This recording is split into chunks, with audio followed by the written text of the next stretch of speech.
Thank you very much. My name is Janet Tielowali Adesina, and my colleague is not presently here. She's presently on transit. Her name is Katherine Chalmers. We both worked at the Selma to Montgomery National Historic Trail in Montgomery, Alabama, and we can definitely say it's been a 3 month that we'll never forget in our life. It has been an experience that shaped our mentality, our thinking, our communication with people, with communities, and how we can help in telling their stories more appropriately and also extending and preserving legacy.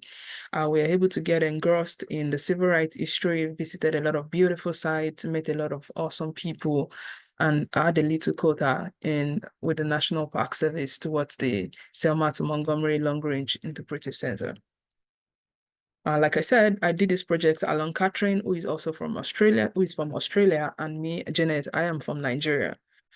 Our project in Selma, Alabama, was to work on a long-range interpretive plan, which basically involved us having series of community meetings, also going through a lot of data, demographic data, and resources to come up with a long-range interpretive plan, which the National Park Service will use for the next 5 to 7 years to guide their actions and plans moving forward. And prior to doing that, we had a week or two of orientation. We visited numerous sites within the state. We went to the Legacy Museum. That was really a emotional experience for me personally, because I have never gone to a museum that had such emotional touch to their exhibit. And I would highly recommend for everyone to visit the Legacy Museum whenever they can in Alabama. We also went to the historic Brown TME Church, where a lot of meetings were held and organizations were spearheaded from. And that was also where the march began from. Bloody Sunday March, Turnaround Tuesday, and the eventual march from Selma to Montgomery. This is also where Dr. Martin Luther King gave a lot of his speeches and a lot of his organization. This is not what the church he pastored. Church he pastored is in Montgomery presently, but this was where a lot of things, meetings and plannings and community events happened towards the march. We also visited the Freedom Park Tuskegee Airman Museum. We visited Rosa Parks Museum, which is also a beautiful place that I would highly recommend for people to visit, to have a full understanding of civil rights history, of African American history, of the Montgomery boycott, and a lot of other things. These are just a few of the places we visited and the orientation we had into Selma, into Alabama, before going on our project. Also, we worked at two main centers, that is the Selma Interpretive Center and the Montgomery Lowndes Interpretive Center and the Montgomery Interpretive Center. Unfortunately, at that period in time, the Selma Interpretive Center was under renovation, rehabilitation work, which is presently closed, towards expanding. There's a plan to expand the Interpretive Center, which is why it's presently closed. So we did a bulk of our work from the Montgomery Interpretive Center, which is the picture you can see right there on my left, which should be your right. And the picture below is the Lowndes Montgomery Interpretive Center, which is the major center right now. The Montgomery Interpretive Center was just opened, I think, in 2019, a year before COVID. And sadly, they had to close in COVID, and they just recently opened and they're getting back on track. And the picture on my right is the historic Edmund Pettus Bridge, which is where the Bloody Sunday occurred right at the end of that bridge, when people began marching from the church and were attacked right at the end of that bridge by the police authorities. So what did we do in Selma? What did we do at the Montgomery Interpretive Center? We worked on a long-range interpretive plan, and that is a profile of the background image. That is a profile, the cover page of what our paper was about, our project was about. We developed a 25-page detailed report, which had the methodology, audience implementation plan, recommendations, and a bibliography, which was submitted to the National Park Service and also to the regional office to guide the Selma to Montgomery Interpretive Centers on their action plans for the next 5 to 7 years. So basically what the park was going to be doing for the next 5 to 7 years, we had to come up with an implementation plan and a report that would guide them. So we couldn't just do that ourselves. We had a methodology we had to work with. and we had a lot of guidance from, we had Amanda who worked with us, who is the regional interpretive planner for the region. And we also worked with the staffs on ground. We had worked with our supervisor, Shelley, who is in the interpretation planner. And we also worked with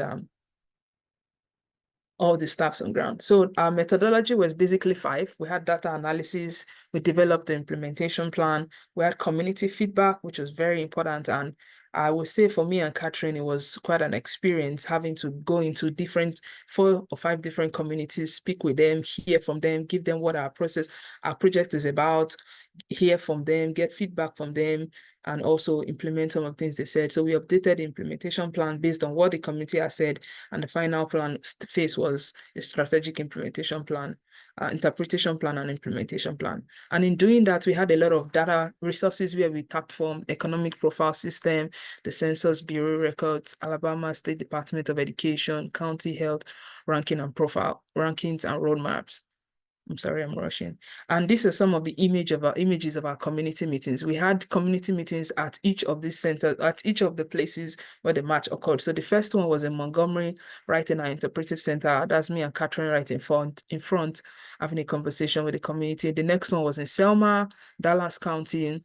The other one we had was in Marion, which was, I think, one of the most remarkable experience because we had the highest number of people and we got to meet a lot of direct relations. So people were directly connected one way or the other to the match, or knew or were like direct siblings or second siblings to, or cousins to some of the people that were very fundamental in the historic match. The last one was a virtual meeting, which we held on Friday. Sadly, we could not hold the one in Lount because there was a water issue and the building had to be closed. Then we had the one we had virtually on the last day on Friday. So this is just an idea of what our implementation plan was about.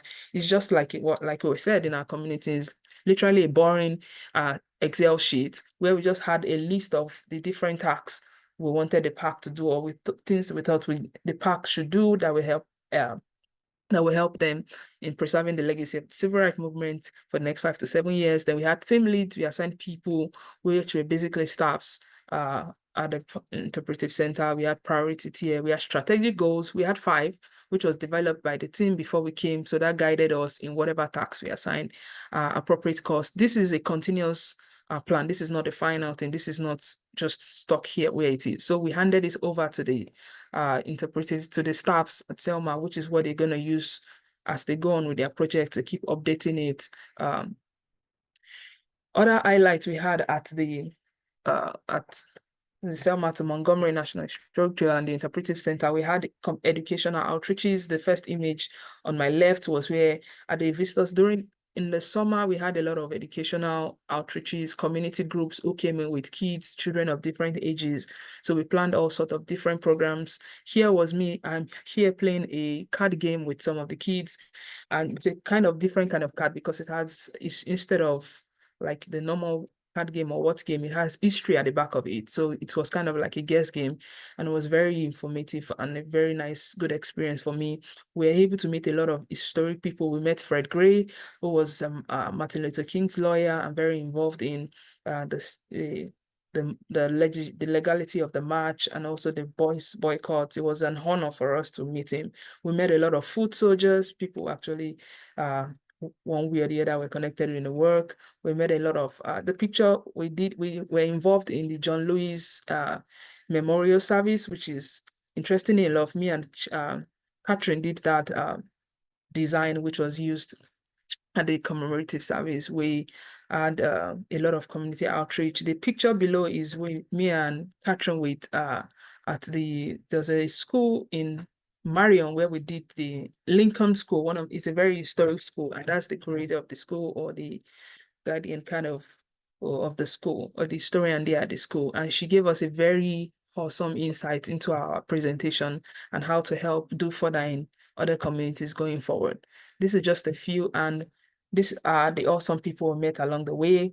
Towards the end of our program with Selma, we had a potluck in our house where we hosted a number of our friends, staffs from work, community members, and people from church.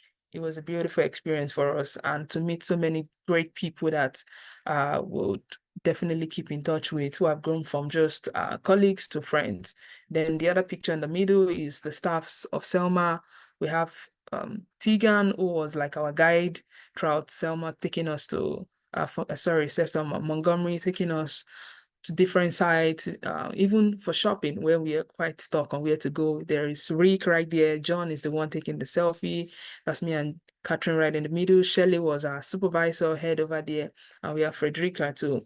And something interesting that happened, I think the last week of our orientation, we got an invite to the Dallas County Courthouse from the architect who was doing the renovation restoration work in in Selma, yes, in Selma. And by the time we got there, we met the architect, which is the picture you can see right on my right with me and Catherine. And he's wearing a blue shirt and I think a navy blue pants or a deep blue pants. He was also an alumni of the International Exchange Program, and he did his own in Russia, which was quite fascinating when it was still Soviet Russia. And I think in 1991. Also, it was very interesting to be able to talk to a fellow alumni and see how he has grown in his career and is in the part of historic preservation, in heritage and conservation work from then even till now. And it's definitely a contact we definitely keep. With the picture below is me with and Catherine with two of the very influential community members who have done a lot to be able to preserve the legacy. They've pursued efforts to create historical markers within the community to preserve the legacy of one important person is Richard Boone. And it's quite interesting to see how they grew from the grassroots to this level. And also the last picture here is Tegan and our partner who invited us over for lunch the week before we left, and their beautiful dog there. And thank you.